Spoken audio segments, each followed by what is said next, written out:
Okay, so we've shown how to get out of the main escapes from the Jujikatami. Let's look at breaking grips. So just lay flat on your back there, bro.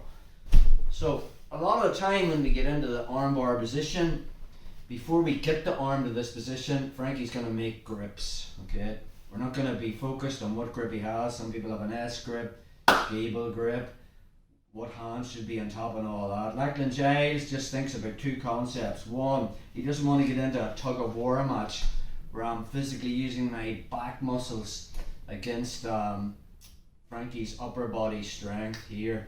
So he thinks about if you think about his elbows and shoulders are all in a straight line, he's just going to take the elbow to either one side or the other. There is a preferred side, we're going to do that first, and we'll talk about that in a minute.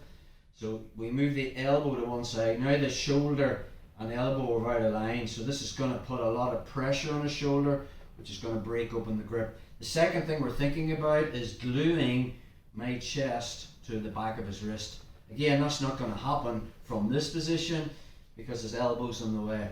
So just like we covered earlier on the first few weeks, I'm going to have my right arm controlling the crook of Frankie's right arm, so he can't get his elbow below my hip. The second hand is just going to make a grip on the wrist. Again, sometimes when we're here, this grip's fine, but probably a better grip would be Frankie's going to let go and find his bicep, and then he'll be looking to push my leg off and get into this escaping position. But to get from there to there, he's going to actually have to release his hands. The minute he releases, I'm already taking this arm away. And then I let go of the wrist and I cover the knuckle line. So if he tries to re-grab again, there's nothing to grab. And now from there we're just straight back into our juji. So let's just talk about that again. So I've got the crook of my arm around his arm. I just make a wrist grab. And before I even think about opening or putting pressure on this hand grip here, where maybe Frankie decides to get a better grip, the minute he lets go, I'm just taking his hand away from his hand. I let go of the wrist and cover the knuckle line. And now from there, as I take this back, we'll be looking to get into our position, that hangman's noose on the wrist. But let's think about how we're going to break this. So this is method one. So from there, to actually break this grip, we want to get his elbow and shoulder out of line. So all I'm going to do is switch my grips. My left hand is going to push his right elbow towards my right hip. Okay, so now his shoulder and elbow's out of line.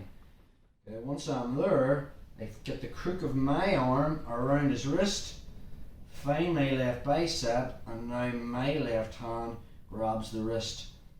Once we're in this position and the shoulder and elbow's out of line, I'm going to lean laterally sideways. Just my body weight, okay, is going to break open this grip. But if I don't glue my chest to the back of his wrist, I'm using arm strength against his arm strength. So the concept we're thinking about is from here, because I've moved his elbow, if his elbow was in the middle, I'd never get my chest to his wrist. Once I've moved it to the side, I physically glue the back of his wrist to my chest, and now I just fall sideways. My left foot's also curling into his head, so I don't lose the elbow line. And now I'm just leaning this way.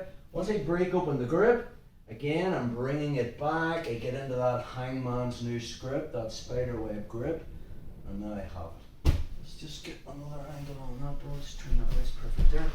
Nice. So from our position, Frankie makes this spiderweb, this grip break.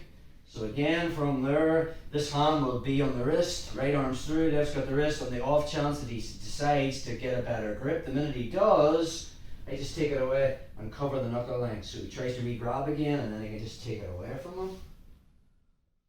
Or, if we want to go for the preferred method, this is method one, I'm breaking open this grip. Okay, from there I'm going to switch.